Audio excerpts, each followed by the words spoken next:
Obadde oyogera waliwo line ebadde egenda okunzijira Ruth Nabukenya nenzijjukira omwana oli omuwagizi w'enkyukakyuka Rita Nabukenya oyo mwana wa mu nnyumba yaffe yennyini wawo era Rita Nabukenya mu kumutta mulambo gwali mu nnyumba ewange mu maka gange mwana wange era bwe tuli tumuziika Ssingo Ekateera weewaawo nga sina kugira bingi emmotoka ya poliisi yamulinnyira wano e Nakawa yajja n'emulinnya nedda no Rivansi okulaba nti oba oli awo bamumalira ddala bulungi nnyo e Nakawa wano bw'atyo na omulambo ne guleetebwa amawulire ga Rita gwe gakusanga waka wali oli awo bakukubira simu mu kaseera ke kamu Rita Nabukenya afunye accident bamukoonye wayitawo eddakiika nga 5 tyafudde ne bakuba essimu tyafudde yes abakulu abo oluvannyuma nga bamaze okukola kubanga ekyo kibeera kivve bo ng'ekitongole basobola okutuukirira famire tekyakolebwa n'akamu mpozi mu mbeera eyo nze neebaza gundi yange ya Nuupu sijja kulimba National Unity Platform kubanga nze sijja kulimba nti twakwata ku ssente yonna baatuukiriza obuvunaanyizibwa bonna omulambo baagugjayo ne baguleeta keesi be baazigula ne baguleeta ewange ebunnamwaya ebyokulya byonna bye baabikolako tenti be baazikolako in fact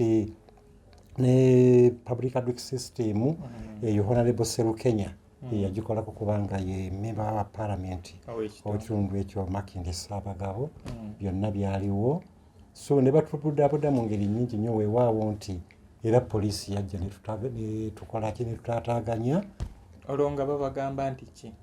kibumu kye baasooka okugamba nti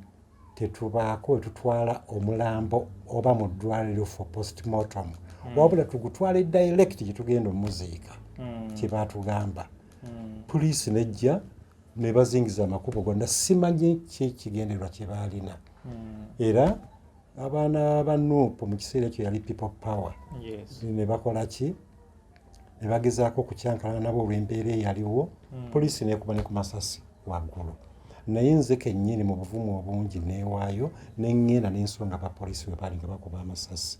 ne mbagamba nti mbabuulire mu nnyambe buyambi nfiiriddwa omwana wange ate emmotoka yammwe eyamukoonye naye kati ne wendi wano mu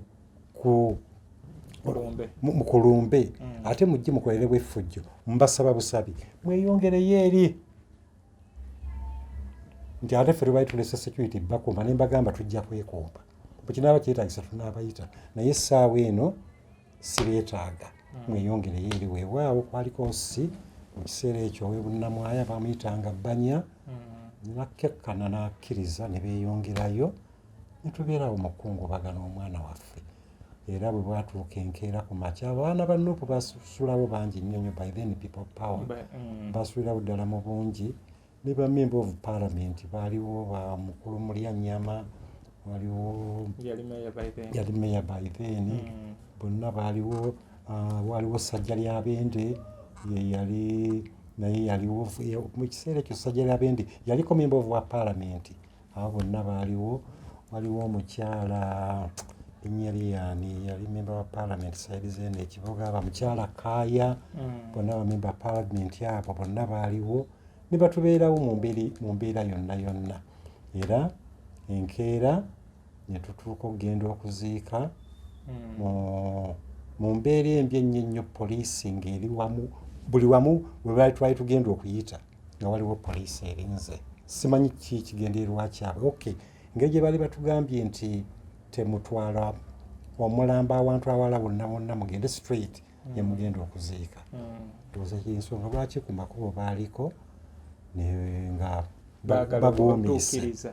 era ne tutuuka ewaffe wano tuli ku Lwehoima Essingo ku Lwehoima bayitawo Kateera mayiro 52 ne twambuka waggulu waliwo ekisozi bakiyita Birungu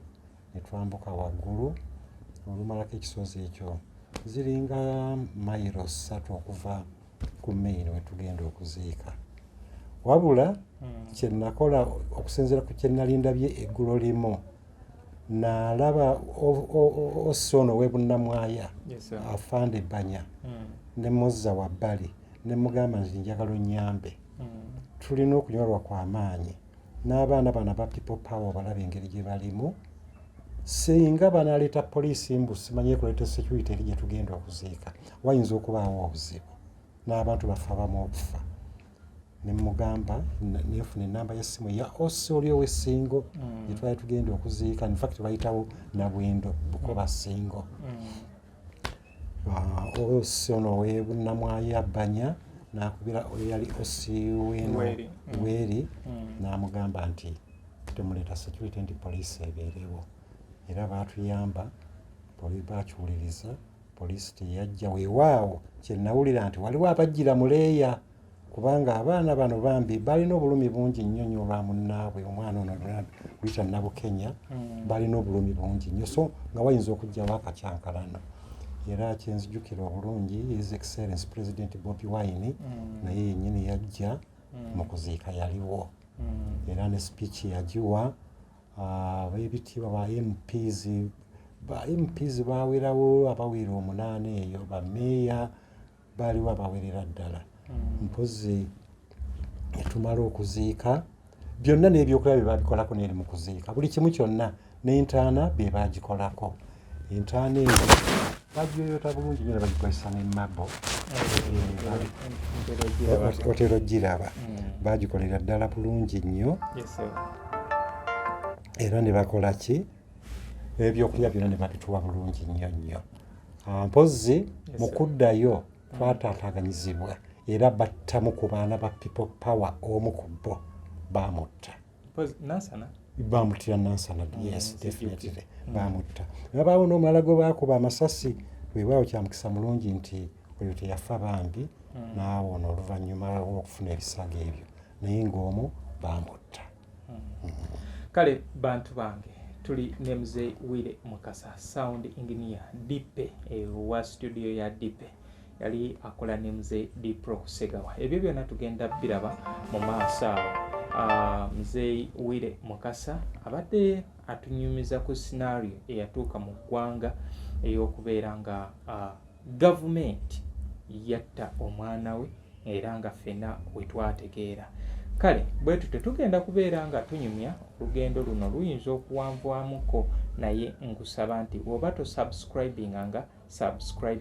ate njagadde ogende okuvaawo nga oyina kyoyizeemu. Be Easy Hotel and Bar tusangibwa Nsaggo ku lw'Ennakawuka ku lw'empeereza ennungi tukola essaawa 24 tulina ebifo ebisulwamu nga biyonjo ebiddaabirizibwa buli kadde ebyemizannyo ng'okulaga omupiira okuzannya pool n'ebirala ebbaala ejjudde obulungi emmere ekutuukako mangu paakingi nnungi ate nga security eri gguluggulo okubuukinga n'okumanya ebisingawo kuba ku 0790 79 12 04 oba 058 98 77 34. You are not easy when you are not at Be Easy Hotel and Bar. Come and experience the ultimate in comfort, entertainment, and security with Be Easy Hotel and Bar, Nsaggo, Nakawuka Road.